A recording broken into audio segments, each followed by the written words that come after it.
Since I've been here, Don and I went on a little vacation trip that extended from I guess it was the end of August until the 1st of October.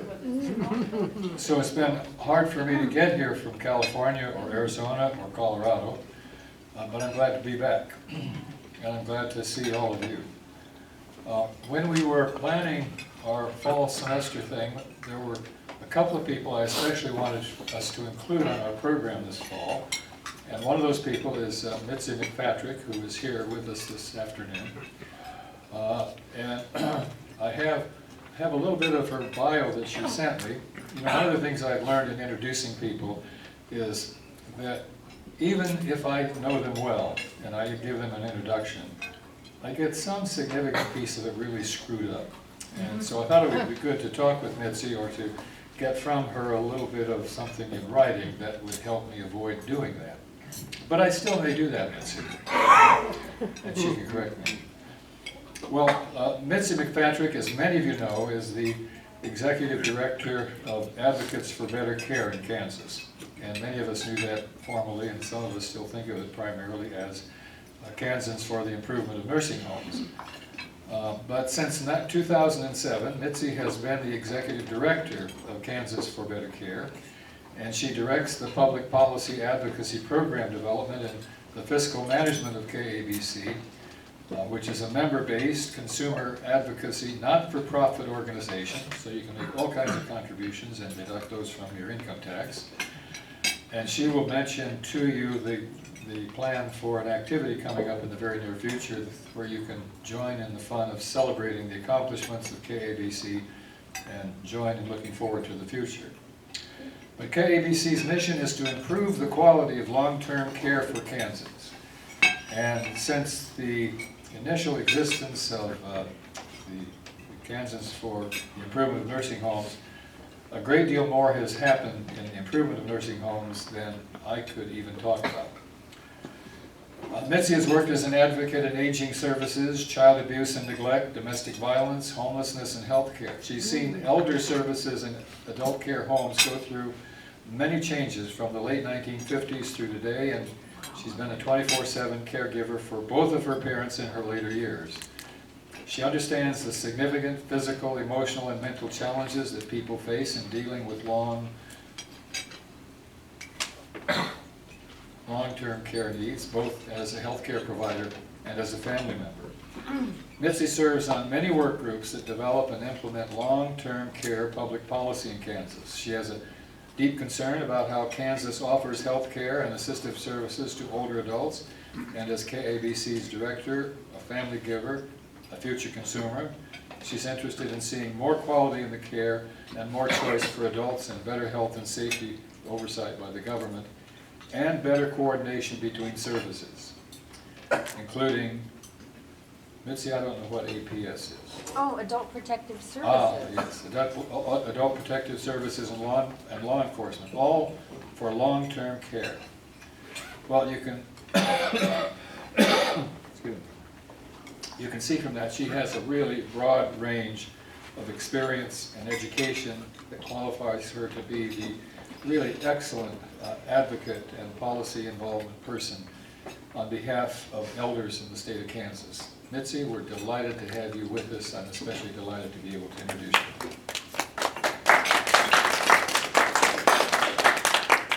Thank you, Forrest.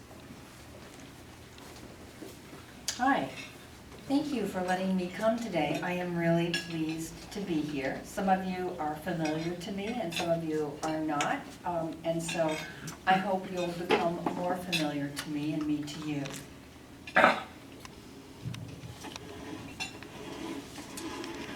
How many of you know about the work that Kansas Advocates for Better Care does? Okay. It's not. Oh, it's not picking up, I'm sorry. I'll try to make sure I'm in the right place with it. How's that? Is that better? Okay. There. Oh, thank you. It actually was. Point at. Oh, thank you.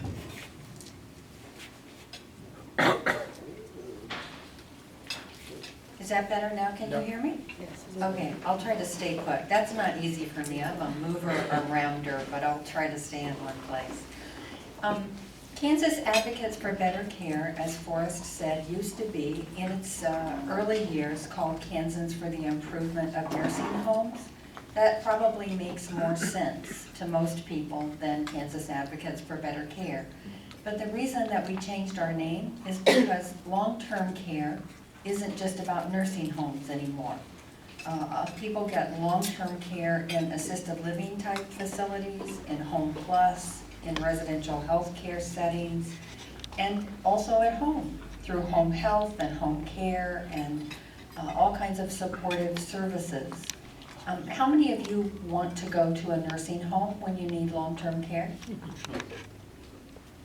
How come you don't want to go to a nursing home? Well, if I need long-term care, damn right I do. You want to go, you'd rather get it in a nursing home than at home or someplace else? Depends. Depends on what kind of care you need.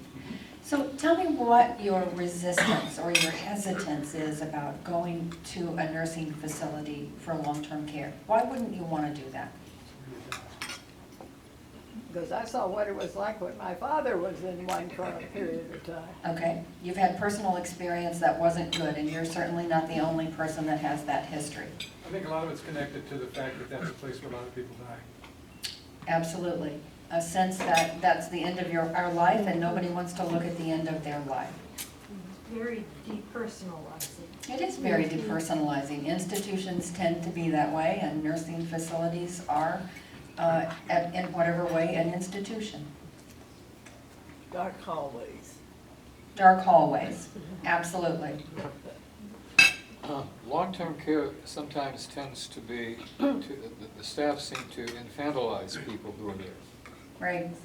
Oftentimes staff will treat you as though you're a child or an infant, that they know better than you do, and they're gonna, they will talk to you as though you don't have all of your faculties, and they will oftentimes make decisions for you as though you don't have all of your decision-making capabilities.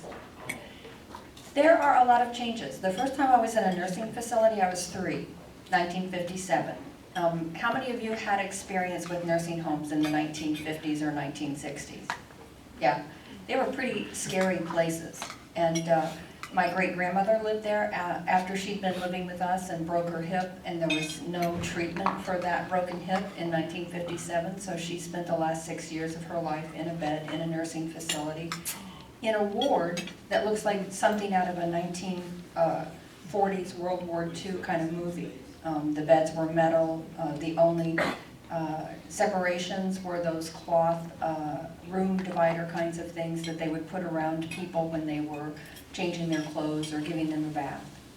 My grandmother lived in a nursing facility in the 1990s, and it was much different in the 1990s than it was in the 1950s, but still those things that you've talked about were very much a part of what we experienced with her. Oftentimes you'll hear people say, well, if the family's involved, the care is better.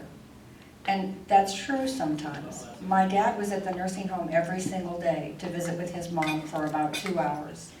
And yet we still had problems with them not communicating with us, with not getting her health care at the hospital when she needed it for pneumonia and things like that. So having a family member doesn't necessarily assure that you're going to get the kind of care that you need. But I don't want to dwell only on the negatives. I want to talk a little bit about what the changes are in long-term care. Lawrence is doing some pretty exciting things. How many of you are involved with the development of the community response to long-term care? Is it community villages? Is that what it's called now? Yeah, how many of you are involved with that? Yeah, I really like that approach because I want to be able to stay in my neighborhood with my friends, my neighbors, and have the supports that I need in order to be able to stay there. And I take a really active part in my neighborhood. For older adults that need help with transportation or with grocery shopping or with other things, I try to be a good neighbor in that way. And I hope that others will want to be that kind of good neighbor to me as well. Let me back up and give you a broader picture about what our organization does. How many of you are old enough to remember Ralph Nader and the work that he did with consumer advocacy in the 1970s? Yeah. So P.D. Cerf was the person who was from Lawrence, and she was a volunteer, and she founded our organization, and she modeled it just like many other consumer advocacy organizations were modeled. So we have members, and she originally started the organization just in Douglas County. And when she realized that the legislature wasn't going to pay attention only to people from Douglas County, she decided that she would get people engaged all across the state of Kansas. So ever since our second year, which would have been 1976, we've been a statewide consumer advocacy organization. And who are we interested in? We're interested in older adults that need long-term care services. And we don't care if that's in a nursing home, or an assisted living facility, or a home plus, or at home. We don't care where it is. We care about older adults, long-term care, and the quality of care that people are able to get when they need it. So what kinds of things does a consumer advocacy organization do? Do any of you have somebody who lives in a nursing facility right now that's a friend or a family member?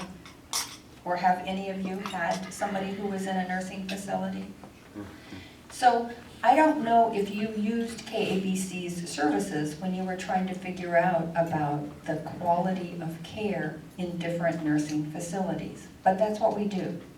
Those are hard decisions to make about, do I stay at home? Do I go to someplace else? If I go someplace else, where do I go? How much care do I need? How can it be paid for? How do I distinguish between a facility that provides good care from a facility that provides poor care? If I'm staying at home, how do I decide between the providers who provide the same services so that I make sure I have a better chance of getting better care? Because what happens if I get better care? I'm going to have better outcomes, right? So if I'm a caregiver for somebody, or if I'm an older adult and I'm trying to make up my mind about what kind of services and where, KABC has somebody in our office from 8 to 5, Monday through Friday, who can talk you through what quality issues are and what are the differences. And we don't just base that on our opinions, we base that on the inspection surveys that the state does. We base that on the nursing staffing that facilities have. We base that on the inspection reports on home health services. We base that on objective information. And we base that on almost 40 years of experience of looking at the issues of what are quality issues in long-term care. So, and we don't ever charge for that service. And we don't charge if you're in Lawrence, or if you're in Hayes, or if you're in Dodge City, or if your parents live in Hayes or Dodge City or Lawrence, but you live in Colorado or Washington State.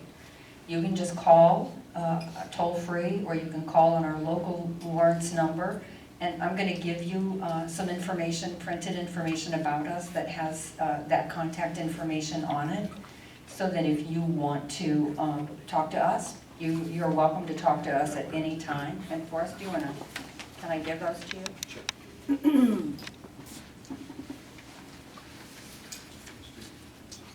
Just those right now, thanks.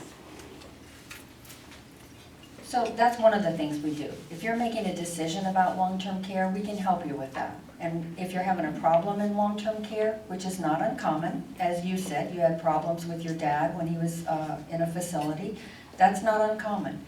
There are 342 nursing homes in Kansas. 178 of them, over 50% of them, were cited in their most recent inspection by the state for actual harm of a resident or mistreatment of a resident. That's not a very good record for our state. So it's one of the reasons that KABC continues to do the work that we do. We want to make sure that people know which facilities are doing a better job, and we want to make sure that we are talking with legislators and policymakers about what do they need to do to ensure that more facilities are doing a good job.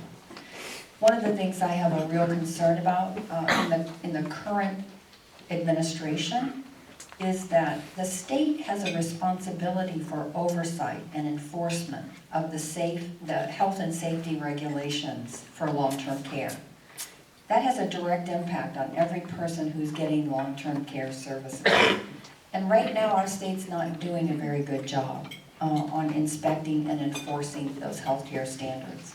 That's a real concern for me, because that translates directly to how accountable providers are being held for the quality of the care that they're providing to older adults. So that's one of the reasons we also do public policy advocacy. So we work individually with people who call and want to know about quality and facilities and providers. We work with individuals who want to know how to resolve a problem that they are having with care. And then we also try really hard to educate our lawmakers, whether they're our elected officials or they are the people appointed by our elected officials to run our state agencies. And in our state, we used to have what was called the Kansas Department of Aging. Under the Brownback administration, they've incorporated some of the things that used to be in social and rehabilitation services and the Department of Aging. So now we have a new agency that's called the Kansas Department for Aging and Disability Services. That's the agency that's responsible for long-term care and for enforcing that health and safety standards are indeed upheld. Forrest referenced Adult Protective Services in my bio. Adult Protective Services is at what used to be Social and Rehabilitation Services and is now called the Department for Children and Families. It's the only adult agency, it's the only adult unit that is in that agency now. So if there's a problem with somebody being abused or neglected at home, or if they live in a facility but they are being abused or neglected or taken advantage of by someone who does not work in that facility, so maybe an acquaintance, maybe a family member, then Adult Protective Services gets involved in those situations. Have any of you ever made a report to either the Department for Aging and Disability Services or the Adult Protective Services about a concern you had about someone? Uh-huh. Did you feel like you got a good response from the agency? That was an interesting response. Okay, an interesting response. One of the things that oftentimes people find frustrating is that there's a limited amount of information that the agency will usually give you if you make a report. And oftentimes people will say to me, well, I made a report, but I don't see anything being different. And Forrest mentioned also in my bio that I used to work in child abuse. So I was confused when I came to work with aging services, because in child abuse, when you make a report, the state has the authority to intervene, whether parents want them to intervene or not, in order to protect children. But that is not true in Adult Protective Services. So if I am living with my mother and I am taking advantage of her financially, and the neighbor realizes what's going on and calls it into Adult Protective Services, and Adult Protective Services comes out to talk to my mother about whether or not I'm taking advantage of her and if she needs some help, and my mother says, I don't want to talk about it and I don't want to get my daughter in trouble, Adult Protective Services doesn't have any authority to intervene any further. And so for some of us, that's very frustrating, because we can see that wrong is happening, but we don't really have a good system in place to be able to intervene, because we want to respect the rights and the individuality of adults to make their own decisions. And sometimes as adults, we have the right to make bad decisions if that's what we want to do. So the other piece of that equation that I want to mention to you is that if it's a crime and Adult Protective Services can't do anything about it, it doesn't mean that the police can't do anything about it. So if you have a concern about someone being taken advantage of or abused or neglected, and you've reported it to Adult Protective Services, don't be hesitant about reporting it to the police. Sometimes we're reluctant to do that, but sometimes Adult Protective Services and law enforcement, they have two different sets of tools. And so if you can't get to where you need to get through one door, try the other door. or try them both at the same time and let them sort out which one really is the most equipped to address the issue. And don't be bashful about that. Just like, hopefully we're not bashful now about doing that on behalf of children. It is one of the things that I learned when I was taking care of my mom at the end of her life. She'd had a head injury, and the frailer she got physically, the frailer she got in terms of her mind function as well. And one of the things that I became acutely aware of was, if I weren't a good person, if I didn't have her best interest at heart, she was completely at my mercy. So don't be bashful about speaking up for somebody if you have a concern for them, whether they're in a nursing facility, assisted living facility, or if they're at home. Okay, so let me back up again. I told you that we do work with individual people, and I told you that we also work with legislators and appointed public policy makers. And we do that in the way of trying to help them understand what long-term care issues are, what the changes need to be to our legislation to provide better services, to provide better health and safety standards. And one of my favorite issues right now that we are working on is, if you go to a nursing facility, under the health and safety regulations of the state of Kansas, how many hours a day of care do you think you're entitled to? How many hours of care a day do you think it would take you to do what you're able to do now? If somebody had to help you get up, go to bed, do your physical hygiene things, dress, get to and from places that you wanted to get to and from.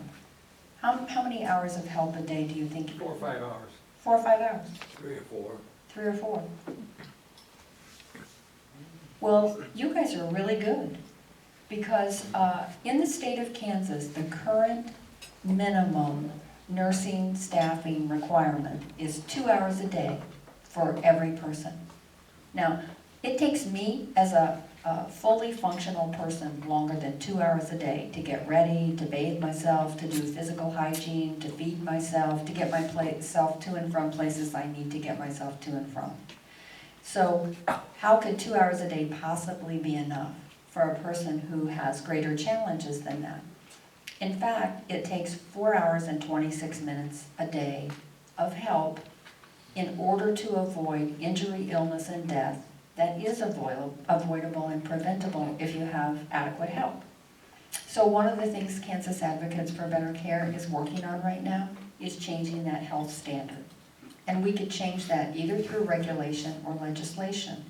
And our challenge is to figure out, is it going to be the state agency that's most interested in that issue right now, or is it going to be the legislature that's most interested in that issue right now? And that's our job, to figure it out and then try to move forward that health and safety regulation.